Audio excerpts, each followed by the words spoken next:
why now is the future of the past. And it's because of this mirror principle idea from the Reality Transurfing book that I want to talk about this idea particularly today. One of the things a good friend of mine says, my friend Lehman, he says, if I want to shave my face, I don't shave the mirror. And if we understand how our relationship with the world is tied together as our thoughts and the mental world that we experience is actually not separate from the physical world. It seems like it is, but the world can hear you. Reality can hear your thoughts. It can hear your thoughts about it. It can sense the way you feel about it. And based on what the book says, and probably confirmed through many different experiences and experiments, it's going to show you exactly what you think it is. Now we can talk about quantum theory, string theory, quantum mechanics. We can talk about a lot of different scientific ideas and philosophies to put through this lens, but the main idea is if you see the world a certain way, it is going to appear to be that way. So in order to get the world to show you the world that you would like to see, in order for you to get what you want from the world, it's important to keep this principle in mind so that you're not shaving the mirror, okay? The cause is not in the physical. The cause is in the mental. And just like the Kabbalion says, the cause for every effect, there is a cause, and for every cause, there is effect. As we climb higher and higher into the levels of the I, this overseeing consciousness, we get more and more leverage or freedom to choose what it is that we experience in this reality based on our relationship to reality. And that's what this particular chapter in the book actually says. It says the first mirror principle, and I'm going to draw a mirror here, sort of, okay, is that the world is like a mirror. It reflects your attitude towards it. This is our dual mirror. And here we are on this side of the mirror, which is the physical 3D side of the mirror. This side over here is the other side of the dual mirror, which literally contains every possibility in infinity, every thought, every dream, every character, every idea, everything that you can imagine in the mental world. Now, what puts us where we are in our material reality is how we key off of the mirror. How we project the image at the mirror is what determines the reflection of the mirror in physical reality. So if we want to have more control, if we want to have more of an ability to influence our environment and create things, then we need to put ourselves more at the cause, which is the mental aspect. And what we want to do is project into the mirror what it is that we want to see, because what we've created is a relationship to it where it's a feedback loop, okay? So because our heart believes and our mind agrees on what we believe reality to be, we are correct, and that is the reality that we see reflected. So in order for us to change our experience in reality, we must change our beliefs, our attitude, and we want our heart and mind to resonate together on a set of beliefs and ideas that we personally want to bring into the world. The big thing that we need to remember is, let's say that we want this person to actually level up and come up here and have this experience from down here, right? Now, this is totally possible based on the principles of the mirror. But where we get messed up is that we're always cueing off of this mirror here. So we see this reflection in the mirror, and we continue to see it, filter it, experience it, identify with it, and then notice characteristics about it, especially the negative characteristics. So if we want to level up our player, what we need to do is we need to project an image that will reflect a higher experience for that particular player, okay?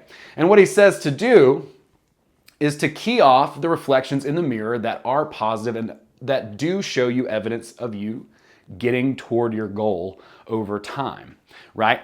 You don't want to stare into the mirror, because if you just stare into the mirror the whole time, you're not going to actually see the changes begin to happen. It's like how a watched pot never boils. You're just going to continue the same cycle over and over. So what you want to do is compose an image, create an image to project at the mirror that is here, from here, and then every once in a while, peek into the mirror and notice anything that has changed. So look into the physical reality and notice anything that has changed. So if I was going to go through my development to now, and of course I'm still working to elevate and elevate and elevate, there was a time where I was like, I just wish I could work from home. I just wish I could work from home. That would be the best, right? And so over time, that actually became a reality in my life. And that was something that I got to cue off of. Then I'm like, I wish I could travel right after that. So I'm like, I want to work from home. Then I'm like, I want to travel. And then I started to be able to do that, right? And so as I start to see these things unfolding in reality, things start to come at me. You completely forget sometimes. But it's so funny. The biggest thing is that you want to think about what you want and focus on the positive things and not the negative. If you focus on what you don't want, you're saying that you are actually bringing those things into the world. And it's a hard adjustment to make, but it's incredibly, incredibly well worth it, because your past self has created the circumstances up to now based on the way that you have projected into the world. So whatever your future self wants, or whatever you want for your future self, is what you should begin to project into the mirror now. And then begin to key off the small things as you peek into it every once in a while, noticing this small change, that small change, and celebrating those things, being very grateful for those things, as opposed to being distasteful about the things that haven't caught up yet. Well, this thing hasn't happened yet, and I wanted it to be like this or whatever. No, instead you cue off of the things that have gone that way and continue to shift your attitude toward that perspective in the mirror. And that's what's going to start to level you up over time. There's a delay in the mirror, meaning if I'm standing in front of the mirror and I smile, it doesn't immediately show that smile, okay? It's like a Polaroid picture, and it's developing over time. Now, as you start to work with these principles, you start to see the evidence, it becomes easier and easier, and then you have really confidence or faith in it by seeing what that is. He talks about really releasing your grip too. One of the things that we like to do is try to control situations out here. But instead, if we go into the observer, the idea, the I, the experiencer, the observer, then that is going to give us much more freedom to move with the flow, to stay calm in anything turbulent, and to be able to just key off of what circumstances there are, as opposed to trying to create circumstances in order to go a certain way that you particularly have in mind. Instead of doing that, you can't control everything. Let go of all of the things externally that you can't control and control the image itself. What is that? Who is this? This almost goes back to a video I made maybe a couple of weeks ago, where it's talking about you're focusing on your highest self. And this exercise is really powerful. It could be your ideal self, a lot of people have said, or your higher self. In the Kabbalion, it literally says higher self, but that's up to you to define. And if you're defining that, then who's defining it? Probably not your lower self, right? But it's all a process, right? Like when we get up to here, we're gonna wanna continue to move up and continue to move up. But just understanding that this is a feedback loop, and in order to influence it, you have to start at the cause, which is with the thing that is being reflected, the image, you, me, us, this, not what's out here.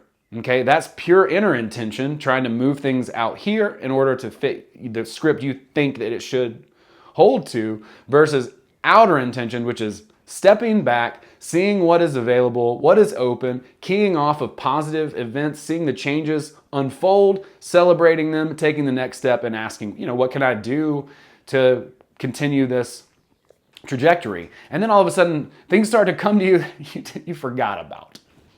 I mean, it happens. You know, today I woke up and had another IMDb cred. I totally forgot that I was even working on a show and was writing on it and helping really with the consulting with it. And then I woke up and boom, I had a IMDb credit. That's great. Hopefully I'll get a $12 check in the mail. Fantastic. Neat. Totally forgot about it. But what's cool about it is that was something that I really was excited about and wanted and had projected into the mirror a few years ago. Totally forgot about it. All of a sudden I wake up today, boom, there it is. It's incredible. Now I could focus on a lot of different things about that. That was a whole process. It was very much a learning process. I can evaluate a lot of my behavior as well as others and learn some very valuable lessons. But ultimately, how cool is that, right? Like that happens and you just totally forgot. But it's awesome and it's something to be celebrated. It's something that I'm super grateful for, that I'm highlighting as part of that trajectory. So now I have another IMDb cred. That's fantastic. And that actually, it looks great and I'm proud of it. I definitely, remember working hard in order to be able to put myself in a position to get with that. So that's just one example of how things can happen, right? Like we project and then we kind of just disengage. Stay focused on the task at hand, what it is that needs to be done.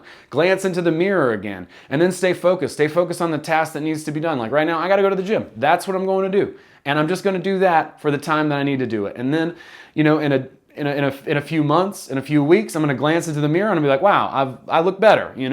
It's just a simple process. It's really not anything crazy. It's not even magic. It's just understanding that you are the thing that is being reflected and that you are the thing that is creating the reality around you. The future is the past. Wait, hold on. Now I'm messing up. No, now is the future of the past. Now is the future of the past. So yes, think about that. Whatever it is that we're doing now, we are creating our future by doing whatever that is now. So when we work on what is going to be reflected, when we work on the image itself and allow the reflection to develop and continue to stay focused, only keying on the positive aspects that we notice in reality, that's the way to get to our goal. That's how to use the dual mirror.